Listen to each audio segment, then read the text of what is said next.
Welcome back to Prasanna சமையலறை. இன்றைக்கி நம்ம செய்ய போகிற டிஷ் பார்த்திங்கன்னா ஆனியன் மசால் தோசை.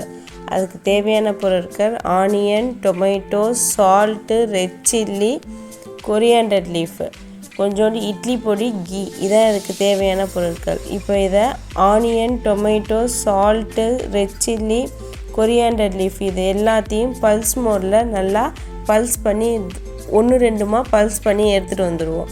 ரொம்ப திக்காகவும் பல்ஸ் பண்ணக்கூடாது, ரொம்ப கொரகொரனும் பல்ஸ் பண்ணக்கூடாது, மீடியமாக பல்ஸ் பண்ணணும். இப்போ எல்லாத்தையும் நல்லா பல்ஸ் பண்ணி கொண்டு வந்தாச்சு. இப்போ தான் நீங்கள் என் சேனலை புதுசாக பார்க்குறீங்கன்னா லைக் பண்ணுங்கள், ஷேர் பண்ணுங்கள், சப்ஸ்கிரைப் பண்ணுங்கள்.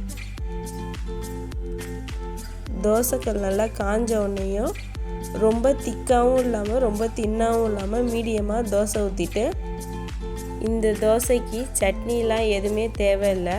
உங்கள் பசங்களுக்கு செஞ்சு கொடுத்து பாருங்கள். இந்த தோசையோட டேஸ்ட்டு உங்கள் பசங்களுக்கு ரொம்ப பிடிக்கும். தோசை ஊற்றிட்டு ஃப்ளேமை சிம்மில் வச்சுடுங்க. ஃப்ளேமை சிம்மில் வச்சுட்டு தோசையில் நெய் ஊற்றிக்கோங்க. நெய் ஊற்றிட்டு கொஞ்சோண்டு நம்ம அரைச்சி வச்ச பேஸ்ட்டு, அப்புறம் கொஞ்சோண்டு நம்ம இட்லி பொடி, அரைச்சி வச்ச பேஸ்ட்டு, இட்லி பொடி ரெண்டுத்தையும் போட்டு ஃபுல்லாமே இந்த தோசை ஃபுல்லாக ஸ்ப்ரெட் ஆகிற மாதிரி நல்லா ஸ்ப்ரெட் பண்ணி விடுங்க.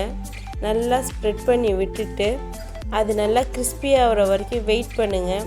நல்லா கிறிஸ்பியான ஒன்றையும் நல்லா மொறுன்னு கிறிஸ்பியான ஒன்றையும் தோசையை திருப்பி போடாமல் அப்படியே எடுங்க. சூப்பராக இருக்கும் இந்த தோசை. உங்களுக்கு என்னைக்காச்சும் சட்னி அரைக்க லேசியாக இருந்துச்சுன்னா அன்னைக்கு இந்த தோசையை ட்ரை பண்ணி கொடுங்க. இந்த தோசை பெரியவங்களுக்கும் ரொம்ப பிடிக்கும், சின்ன பசங்களுக்கும் ரொம்ப பிடிக்கும். உங்களுக்கு இந்த தோசை பிடிச்சிருந்துச்சுன்னா மறக்காமல் கமெண்ட் செக்ஷனில் கமெண்ட் பண்ணுங்கள்.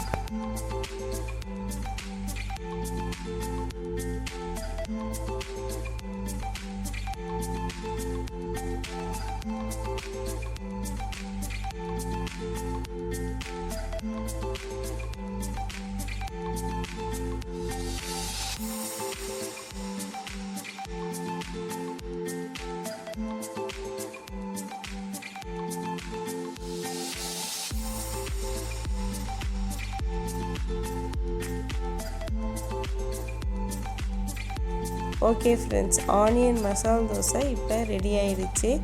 உங்களுக்கு இந்த ஆனியன் மசால் தோசை பிடிச்சிருந்தால் லைக் பண்ணுங்கள், ஷேர் பண்ணுங்கள், சப்ஸ்கிரைப் பண்ணுங்கள், பெல் ஐக்கானை கிளிக் பண்ணுங்கள்.